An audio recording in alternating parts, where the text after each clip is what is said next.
Welcome back all. Welcome to my new video on the topic of linear equation in one variable. I hope आप लोग स्वस्थ होंगे and इसी शुभकामना के साथ आज का हम वीडियो कंटिन्यू करते हैं। ठीक है, तो हम क्या कर रहे थे, लीनियर इक्वेशन वन वेरिएबल के एप्लीकेशन के ऊपर फोकस कर रहे थे एंड आई एम विशिंग कि आपका जितने पिछले कॉन्सेप्ट समझाए होंगे वो ठीक ही समझ में आए होंगे। कोई भी अगर आपको डाउट हो रहा तो प्लीज़ आप कमेंट सेक्शन में ज़रूर बताएं। लास्ट में मैंने आपको ये क्वेश्चन दे के गया था, mister Thakur distributed his money among his sons daughter, he gave 1/3 of money to his elder son, 1/4 to second son, sorry, he gave 1/3, ठीक है, 1/4 to his second son and the remaining to his second youngest son. If his youngest son got rupees 3200, ये बहुत ही simplest question होता है। इसमें बस आपको mind game खेलना होता है। ठीक है, आपको बस क्या करना होता है कि आपको हायरार्की मेंटेन करनी पड़ती है, यानी कि जैसे जैसे क्वेश्चन पूछा गया ना उस हिसाब से उस वेरिएबल के साथ गेम खेलते रहिए, क्वेश्चन खत्म है। ये लीनियर इक्वेशन का सबसे सिंपलेस्ट क्वेश्चन में माना जाता है। ओके, तो स्टार्ट करते हैं हम कि हमें फाइंड क्या करना है। एक्चुअली हमें फाइंड करना है मिस्टर ठाकुर की इनकम। सबको पता है कि हमें क्या लेट करना है, उनको ही लेट करना पड़ेगा। तो हमने क्या लेट किया है, मिस्टर ठाकुर की इनकम एक्स लेट किया है। ठीक है, and I request you all कि आप वेरिएबल ना चेंज कर करके लेट कीजिए, कभी वाई कीजिए, कभी टी कीजिए, कभी बी कीजिए, कभी सी कीजिए, कभी डी कीजिए, जिससे आपको ये दिमाग में रहे कि आप वेरिएबल कुछ भी लेट कर सकते हैं। वरना ऐसे केस में अगर क्वेश्चन पेपर में कुछ और वेरिएबल के साथ आपको कंडीशन आ गया तो आप घूम जाते हैं। ठीक है, वही पुरानी बात कि सिली लगते हैं, लेकिन पेपर के टाइम में जब माइंड ब्लॉक हो जाता है तो यही मिस्टेक आप पे भारी पड़ सकते हैं। ठीक है, तो मैंने मिस्टर ठाकुर की इनकम को एक्सलेट कर लिया। अब बहुत ही ध्यान से जैसा जैसा कंडीशन लिखा हुआ है उस हिसाब से आप वेरिएबल को कन्वर्ट करते जाइए, आपको क्वेश्चन सिंपली हो जाएगा। ये इतना सिंपल क्वेश्चन है। पहला कंडीशन क्या है कि पहले में तो ये लिखा हुआ उनके बेटा और बेटियों में बांटा है पैसा। He gave 1/3 of money to elder son. 1/3 यानी कि अच्छा 1/3 ऑफ मनी। ठीक है, यानी पहले तो ये डिसाइड कीजिए यहाँ पे ऐड होगा कि सब्ट्रैक्ट होगा कि मल्टीप्लाई होगा। कंडीशन कौन सा लगेगा, कंडीशन लगेगा मल्टीप्लाई का, साफ दिख रहा है कि ऑफ है यहाँ पे। ठीक है, तो सबसे इम्पॉर्टेंट चीज़ यहाँ पता करना क्या हो रह जाता है, यही कि वेरिएबल आपका किसी कांस्टेंट के साथ मल्टीप्लाई हो रहा है या ऐड हो रहा है। इन दोनों में बेसिकली डिफरेंस रह जाता है। ठीक है, तो यहाँ पे क्या दिया हुआ है कि 1/3 अपने सबसे बड़े बेटे को दिया, उन्होंने एल्डर सन को दिया। ठीक है, तो अपने एल्डर सन को उन्होंने कितना दे दिया, x/3। ठीक है, या फिर से आप ऐसे बोल सकते हो x इंटू 1/3, सेम आंसर आएगा। 1/4 टू सेकंड सन को कितना दे दिया, 1/4 यानी कि x/4 दे दिया। देखिए हमने कुछ नहीं किया, जितना क्वेश्चन कहा गया उतना हम लिखते चले गए और स्टेटमेंट भी साथ में बनती चली गई। ठीक है, स्टेटमेंट पे ऑब्जेक्टिव में कम फोकस दिया जाता है, सब्जेक्टिव में ज़्यादा फोकस दिया जाता है। तो वो डिपेंड कीजिए आप लोग किसके लिए तैयारी कर रहे हैं, उस हिसाब से अपना प्रैक्टिस सेशन रखिए। ठीक है, नेक्स्ट क्या क्या, बची हुई रकम अपने सबसे छोटे बेटे को दे दी।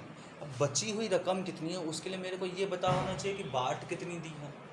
ठीक है, तो कितनी बाटी है, पहले तो देखो कितनों में बाटी है। तो अपने सबसे बड़े बेटे में बाटी है, उत्तर ऊपर से सेकंड सन में बाटी है, इन दोनों का मिला के कितना हुआ, यानी कैसे निकालोगे आप रिमेनिंग, एक्स माइनस यानी कि total money minus money received by elder son plus money received by second son. तो इन दोनों को ऐड करके एक्स से माइनस करोगे तो कितना आ जाएगा, ये क्या हो जाएगा, ये जो वेरिएबल के फॉर्म में आया है ये क्या हो जाएगा, ये आपका मिस्टर ठाकुर के पास पैसा कितना बच गया। अब मिस्टर ठाकुर के पास जितना पैसा बच गया किसको दे दिया, अपने यंगेस्ट सन को दे दिया, अपने सबसे छोटे बेटे को दे दिया। ठीक है, अब दूसरी चीज़ क्या कहा गया मुझसे, दूसरी चीज़ मुझसे कहा गया है जो पैसा बचा हुआ है 5x/12, ये आपका जो यंगेस्ट सन को दिया है वो 32,000 है। तो ये एक इक्वेशन बन गया। ये आपका जो बचा ये वेरिएबल फॉर्म में बचा, ये बचा आपका कांस्टेंट फॉर्म में। लास्ट में हमेशा यही मिलता है हमें। मेरे को मिल गया आपका x की वैल्यू। अब देखिए इस क्वेश्चन में मेरे को केवल x की वैल्यू से मतलब था, तो कुछ क्वेश्चन मेरे को केवल x की वैल्यू से मतलब होगा, कुछ x की वैल्यू निकालने के बाद भी प्लस माइनस से मल्टीप्लाई करना पड़ सकता है। ये क्वेश्चन आपका बहुत ही ज़्यादा इंपॉर्टेंट है। ठीक है, बहुत ज़्यादा इंपॉर्टेंट इसलिए है क्योंकि ये एक लीनियर इक्वेशन का भी क्वेश्चन है, प्लस एक चैप्टर आपका स्पीड डिस्टेंस एंड टाइम, उसका भी ये क्वेश्चन है। ठीक है, तो दो चैप्टर एक साथ, basically speed distance and time का ही क्वेश्चन है। क्योंकि ये वर्ड प्रॉब्लम है तो लीनियर इक्वेशन लग गया इसके ऊपर, जितने वर्ड प्रॉब्लम्स होते हैं उस पर इक्वेशन लग ही जाते हैं। तो इसको थोड़ा सा आपको समझना है, थोड़ा सा समझना है आपको। ठीक है, क्वेश्चन पहले पूरा पढ़ लेते हैं। The distance between two station A and B is 540 kilometre two train start simultaneously from this station on parallel track to cross each other. यानी कहने का मतलब क्या है, यहाँ तक पहले यहाँ पे रुकिए, ठीक है। क्या लेट करना है वो हम बाद में देखेंगे, पहले कंडीशन क्या चल रहा है, क्योंकि इस क्वेश्चन में सिर्फ मुझे लेट करके क्वेश्चन ना के सॉल्व नहीं करना है, ठीक है। वो तो खैर हर क्वेश्चन का पार्ट है, इस क्वेश्चन में कॉन्सेप्ट है उसे समझना भी ज़रूरी है मेरे लिए, ठीक है। तो क्या है कि देखिए, ये मान लीजिए ए स्टेशन है, ये मान लीजिए बी स्टेशन है।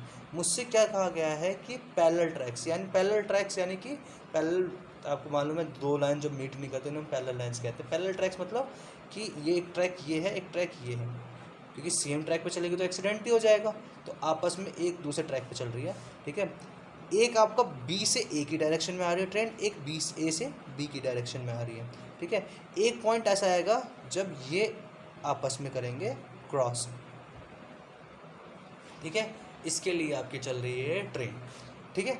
अब नेक्स्ट क्या कह रहा है ये, the speed of one of them is greater than other by 5 kilometre per hour if the distance between them those two trains after 3 hour of this journey is 165 kilometre, find the speed, ठीक है। तो ये समझ में आ गया। अच्छा, एक चीज़ और दिया हुआ है कि इन दोनों के बीच का स्टेशन की दूरी 540 किलोमीटर, ये समझ में आ गया। अब हम फोकस करते हैं लेट के करने, ये कॉन्सेप्ट जो हम समझना चाह रहे थे उसका मेन चीज़ समझ में आ गया, बस थोड़ा सा बाकी रह गया है फॉर्मूला थोड़ा, लेकिन उसके लिए मुझे पता होना चाहिए, मुझे पता क्या करना है, ओके।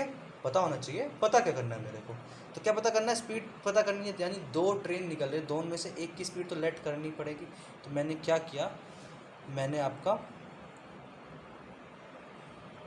कह रहे स्टेशन ए से जो train, let the speed of train start from station A, मैंने टी किलोमीटर पर आवर मारा। टी मैंने जानबूझ के माना है क्योंकि एक्स अब तक चल रहे थे हमारे, ठीक है। बीच में वाई को भी सुनने को मिला था, टी सुनने को नहीं मिला था कोई वेरिएबल। आप टी मान सकते हो, कुछ भी मान सकते हो। तो मैंने एक स्टेशन से चला, उसकी वैल्यू मान ली टी किलोमीटर पर आवर की स्पीड है, ठीक है। आप ये समझ, आप बी का भी मान सकते हो, यानी आप ये मान सकते हो कि बी स्टेशन जो ट्रेन चली उसका टी है, उसके अकॉर्डिंग ए चेंज हो जाएगा आपका। अब मेरे ए लेट करने की वजह से बी क्या चेंज हुआ, देखिए, the speed of one of them is greater than other by 5 kilometre per our, यानी कि किसी भी एक को पकड़ोगे दूसरा क्या हो जाएगा, उसका 5 किलोमीटर पर आवर प्लस हो जाएगा, यानी अगर एक टी है तो दूसरा टी प्लस 5 हो जाएगा। आप इसे टी माइनस 5 भी ले सकते हो, इससे कोई फ़र्क नहीं पड़ेगा आपको ज़्यादा। कंडीशंस लगाओगे डिफरेंट स्पीड्स आ जाएंगी, क्योंकि इसमें सिर्फ इतना क्या रखा है कि एक ट्रेन की स्पीड दूसरे ट्रेन से 5 किलोमीटर पर आवर ज़्यादा है। अब इसकी टी है, इसकी टी माइनस 5 है, तो है तो इससे 5 ज़्यादा, यानी टी माइनस 5 में प्लस 5 कर देंगे तो टी आ जाएगा। तो 3 पॉसिबिलिटीज़ बन गई आपके पास, क्या कि आप या तो एक ये लेट कर लो सिंपल, या आप इसे टी लेट कर लो, इसे टी प्लस 5 कर लो, या इसे टी कर लो, इसे टी माइनस 5 कर लो। यानी आप देखो कितना गेम अच्छी तरह से खेल सकते हो, लेकिन गेम खेलने के लिए कम से कम आपको गेम के रूल्स तो मालूम होना चाहिए, तो वो जानना बहुत ज़रूरी है। आगे बढ़ते हैं। If the distance between those two trains after 3 hours, अब वेरिएबल के फॉर्म में देखिए, क्योंकि ये तो कांस्टेंट के फॉर्म में, इसे इक्वेट करना पड़ेगा। वेरिएबल के फॉर्म में देखिए कि 3 घंटे में दोनों ट्रेन चल कितना लेंगे, ये भाई साहब इधर से कितना चल लेंगे, ये भाई साहब इधर से कितना चल लेंगे।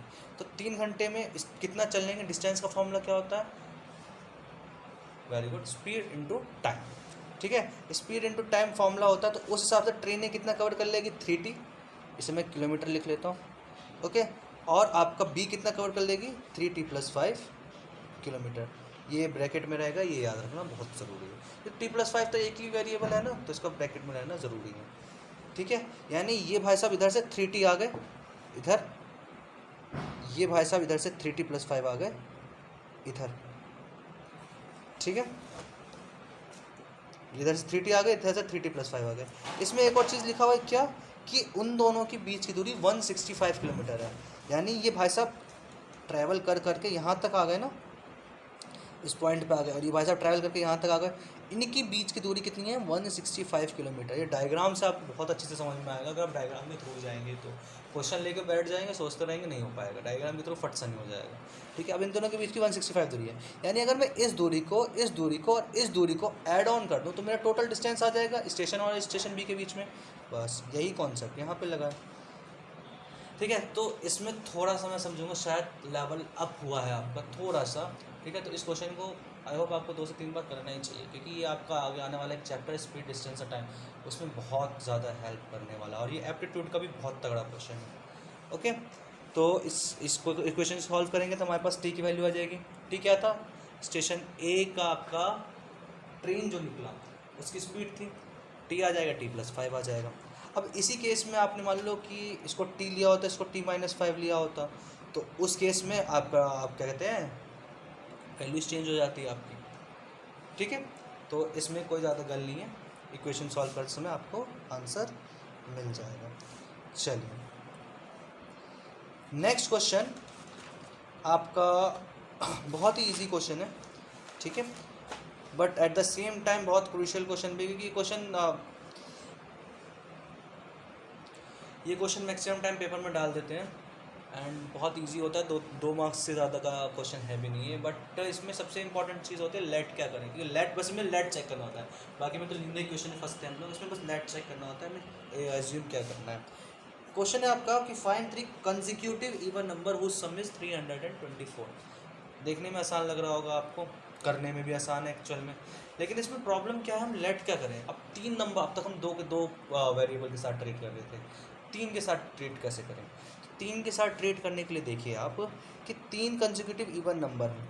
इवन नंबर जैसे मान लीजिए मैं एक इवन नंबर ले लूँ 28, मैं बिल्कुल बीच वाला ले रहा हूँ, हाईएस्ट भी ले रहा हूँ, लेकिन बिल्कुल बीच वाला ले रहा हूँ 28, ठीक है। 28 एक इवन नंबर है। अब 20 कंसेक्यूटिव का मतलब क्या होता है, लगातार। 28 के बाद अगर मुझे कोई इवन नंबर चाहिए तो नेक्स्ट क्या होगा, 30। कैसे मालूम चला 30 होगा, 32 से डिवाइड हो रहा। अब ये आएगा कैसे, अगर मैं 28 में 2 प्लस करूँ तो क्या मेरा 30 आ जाएगा, हाँ आ जाएगा। अब 30 में अगर मैं 2 प्लस करूँ तो क्या मेरा नेक्स्ट इवन नंबर आ जाएगा, आ जाएगा। ऐसे अगर कंसेक्यूटिव ऑड नंबर करना होता तो मान लीजिए 29 मैंने ले लिया, इसमें 2 प्लस करूँगा तो ऑड नंबर आ जाएगा। यानी इवन ऑड का आपका सेम कॉन्सेप्ट चलता रहता है, ठीक है। तो आपको ध्यान रखने की बहुत ज़रूरत है। तो अगर ऐसे ही मैंने एक मान लीजिए एक इवन नंबर मान लिया x, तो नेक्स्ट क्या हो जाएगा, उसमें अगर 2 प्लस कर दूंगा तो मुझे इवन नंबर मिल जाएगा। बस यहाँ तक समझने की बात थी, उसके बाद क्वेश्चन आपका 80 to 90% ख़त्म हो जाएगा। आगे क्या लिखा है, क्योंकि तीनों मिल गया, इन तीनों का सम कितना 324, तीनों को ऐड करो 324 के बराबर लिख दो।